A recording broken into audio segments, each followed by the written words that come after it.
మన ఇంగ్లీష్ లాంగ్వేజ్లో కమ్యూనికేట్ చేసేటప్పుడు వాంట్ టుకి నీడ్ టుకి డిఫరెన్స్ తెలియక, హ్యావ్ టుకి హ్యాడ్ టుకి డిఫరెన్స్ తెలియక, యూజ్ టుకి డిఫరెన్స్ తెలియక మనం ఇబ్బంది పడుతుంటాం. ఈ సెంటెన్సెస్ చూడండి, వీటిని మన ఇంగ్లీష్లో ఎలా ట్రాన్స్లేట్ చేయాలి? వీటిని ఇంగ్లీష్లో ఏమంటారు?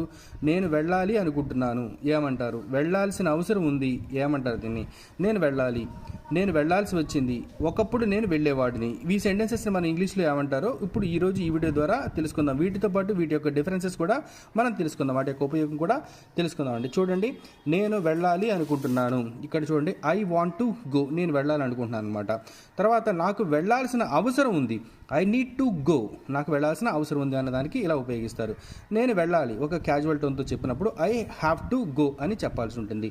నేను వెళ్ళాల్సి వచ్చింది అంటే నాకు వెళ్ళాలని లేదు, కానీ నేను వెళ్ళాల్సి వచ్చిందని చెప్పడానికి ఐ హ్యాడ్ టు గో అని చెప్తాను అనమాట. ఒకప్పుడు నేను వెళ్ళేవాడిని అంటే ప్రస్తుతం నేను వెళ్ళట్లేదు అనే అర్థం అనేది వస్తుంది అనమాట. I use it to go అనే మీనింగ్ అనేది ఇక్కడ వస్తుంది. అంటే ఒకప్పుడు